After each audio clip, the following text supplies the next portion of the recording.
outskirts of the city, an elegant reminder of wealth and influence. The glass windows stretched like mirrors to the sky, and the iron gates opened only to those invited. To outsiders, it was the perfect image of prosperity. To those who lived within its walls, it was a fortress of silence. Alexander Crane, the man behind the fortune, was known across boardrooms as a genius of ruthless efficiency. His name commanded respect, his decisions shifted markets, and his presence filled a room with quiet authority. Yet behind his sharp suits and collected manner was a widower still broken by loss. His wife, Margaret, had passed away 3 years earlier, leaving him alone with their only child, Emily. Emily was 7 years old, but in those years since her mother's death, she had changed into something no father knew how to handle. She was fierce, untamed, and cruel to those who dared step close. What began as crying fits at bedtime soon turned into violent tantrums. Toys were hurled at walls, furniture scratched,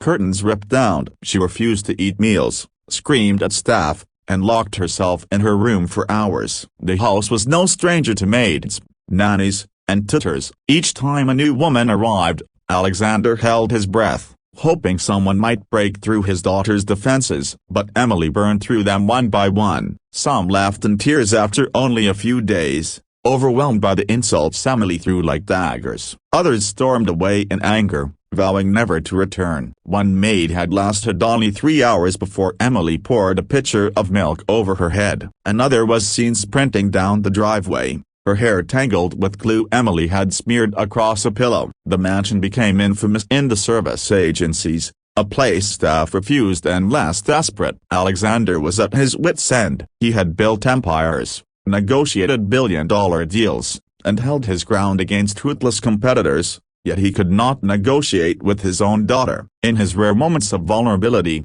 he would stand in the doorway of Emily's room, watching her cry herself to sleep clutching a doll, and feel powerless. He loved her fiercely, but he could not reach her. It was then that Clara entered their lives. Clara's RA told the copyright subtitle the copyright wasn't extraordinary. She had worked as a cleaner in smaller homes, occasionally cared for children of working parents, and spent most of her youth supporting her own younger siblings after their parents passed away. There was no sparkle of professional polish, no fancy references, no certificates in early childhood education. Yet something in her application had caught the attention of Mrs. Whitmore, the Crane estate's housekeeper, who oversaw hiring. Clara's words were simple: "I don't scare easy, and I believe every child just wants to be heard." When Clara first walked through the towering gates, she did not gawk at the mansion like most did. She carried a single canvas bag and wore a plain dress. Her shoes were worn but clean, her hair tied neatly back. She had the look of someone who had faced storms before and had no intention of being blown away by another. Alexander, skeptical as ever, observed her with a measured gaze. "You've read the file on my daughter?"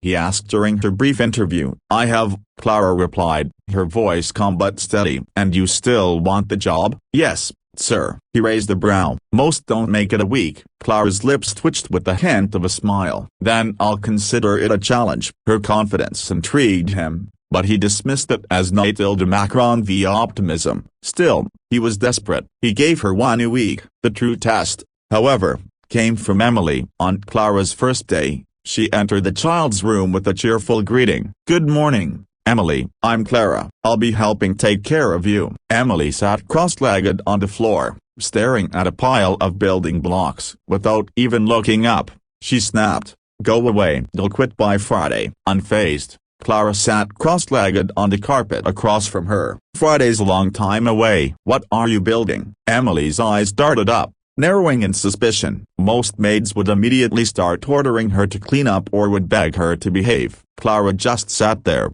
curious but calm. "I'm building a wall," Emily muttered. "A wall to keep people out?" Clara asked gently. Emily shrugged. "Yes, and it's tall enough that nobody can climb it." Clara tilted her head. "That's clever. But who's inside with you?" The question landed heavily in the air. Emily froze, her tiny fingers clutching a block tightly. For the first time in months, someone had asked not about the wall but about her loneliness behind it. Her answer came sharp and defensive. "Nobody." "I don't need anyone." Clara gave a small nod, as though she understood completely. "That must get very quiet sometimes." Emily didn't reply, but she didn't throw a block at Clara either, which was progress in itself. That afternoon, Emily decided to test Clara the way she tested every maid. She threw a glass of juice across the dining table, splattering Clara's dress. Normally, this act ended with shrieks or a scolding. Clara only sighed, dabbed at the stain with a napkin, and calmly asked, "Did that make you feel better, sweetheart?" Emily blinked. "You're not mad?" "Oh, I am," Clara admitted honestly. "I don't like sticky clothes, but clothes can be washed." "You're more important than my dress." Emily stared at her in silence. She had expected yelling. She had expected fear. Instead, Clara's steady response left her unsettled. The following days were a battlefield. Emily threw tantrums, locked herself in her room, and shouted at Clara to leave. But Clara never left. She would sit patiently outside the door, humming lullabies, or slide a cookie under the gap in the door without a word. When Emily finally emerged, red-eyed and exhausted, Clara would simply say, "There you are." "I was waiting." Bit by bit, the storm began to quiet. Emily still tested Clara, but the intensity faded. One evening, after a particularly long tantrum, Emily crawled into Clara's lap uninvited, clutching her doll. Clara stroked her hair without speaking, her presence a steady anchor in the girl's turbulent world. For Alexander, watching this unfold was both astonishing and unsettling. From his study's doorway,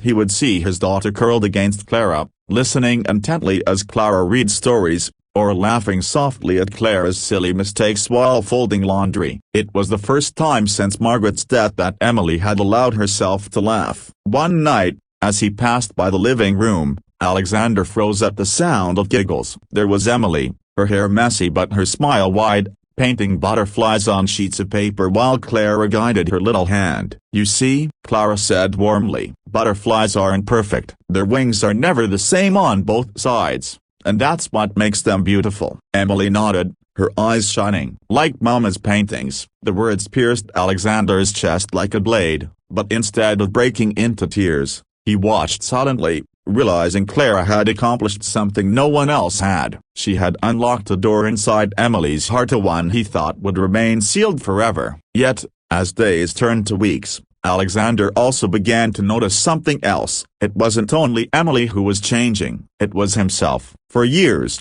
the Crane mansion had been a palace of silence, its marble halls echoing with nothing but footsteps and the faint tick of antique clocks. But now, because of one woman up, it began to change. Emily's laughter, light and sudden as a bell, drifted down hallways where grief had long lingered. It startled the staff, who at first tiptoed as if afraid the sound might vanish. Even Alexander, who often shut himself away in his study, found himself pausing more and more often, listening to the giggles that spilled from the playroom or the hum of Clara's lullabies in the evening. He had expected Clara to fail. He had expected the same cycle: enthusiasm, conflict, exhaustion, resignation. Instead, week after week, she endured. And more than endured, she won Emily's trust. But Alexander was not a man who trusted easily. One evening, as he stood by the window overlooking the gardens, he turned to Mrs. Whitmore. "What do you think of her?" he asked. The older woman smiled knowingly. "Clara, she's a rare one. She doesn't see Emily as a problem to solve. She sees her as a little girl who's hurting." Alexander frowned, uneasy. "It's too soon to be optimistic." "Perhaps," Mrs. Whitmore said gently. "But maybe optimism is exactly what Emily needs from you." The words lingered with him long after.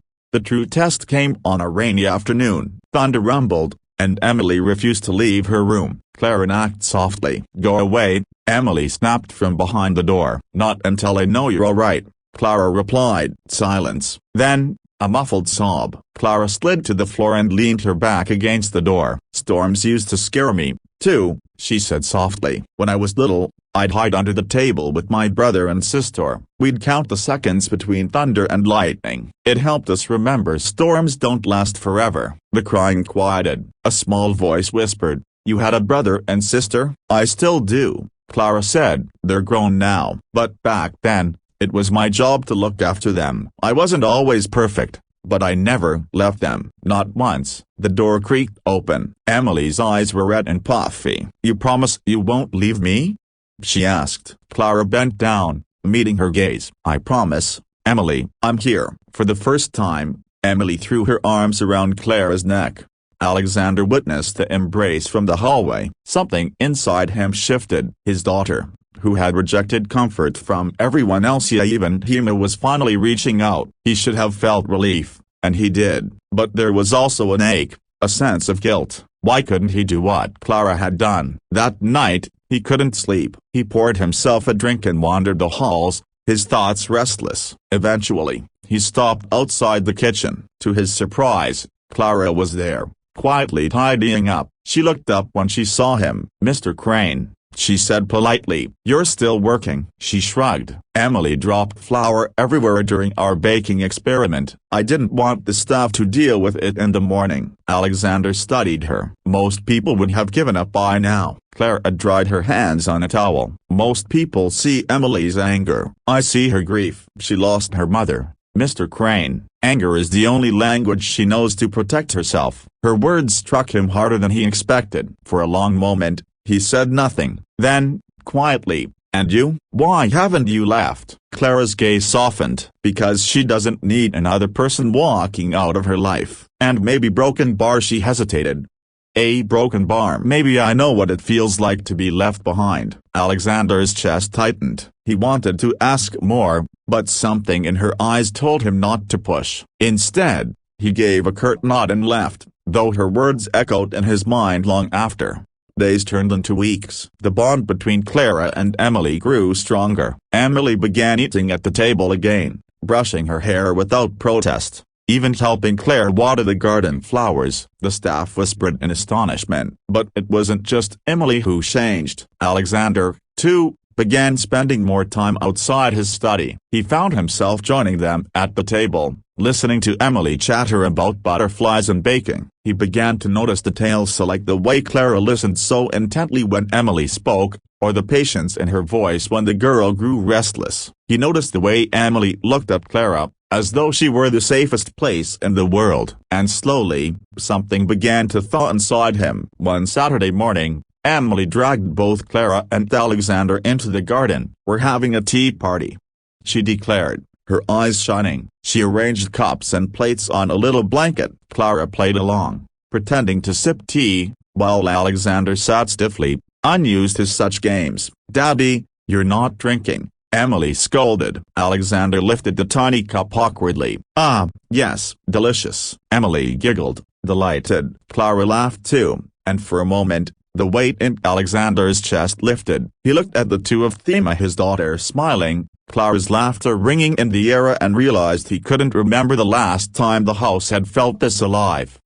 Yet with hope came fear. One night, after Emily had gone to bed, Alexander found Clara in the library. She was reading, her face peaceful in the lamplight. You've done something I thought was impossible, he admitted, his voice low. Clara closed the book gently. I didn't do it alone. Emily chose to trust me. He hesitated. Then, almost against his will, he asked, how long will you stay? Clara blinked at him, surprised. As long as you'll have me. The answer should have reassured him. Instead, it unsettled him because he realized he wanted her to stay not just for Emily, but for himself. Weeks later, Emily fell ill with a fever. Panic surged through the mansion. Doctors came and went, prescribing rest, but Emily was frightened and restless. She clung to Clara, refusing to let anyone else near her. Stay with me, she begged weakly. I'm not going anywhere, Clara whispered, holding her hand through the night. Alexander sat in the doorway, watching Clara cool Emily's forehead with a damp cloth, humming softly until the girl drifted into sleep. He had never felt more helpless or more grateful. In that moment, he understood something undeniable. Clara had become the heart of their home. By the time Emily recovered, the house no longer felt like the cold, empty mansion it once was. It pulsed with warmth again, a warmth Alexander had thought was lost forever. And though he never said it aloud, every time he watched Clara and Emily together, a single truth settled deeper into his chest. She hadn't just done the impossible with Emily, she had done the impossible with him too.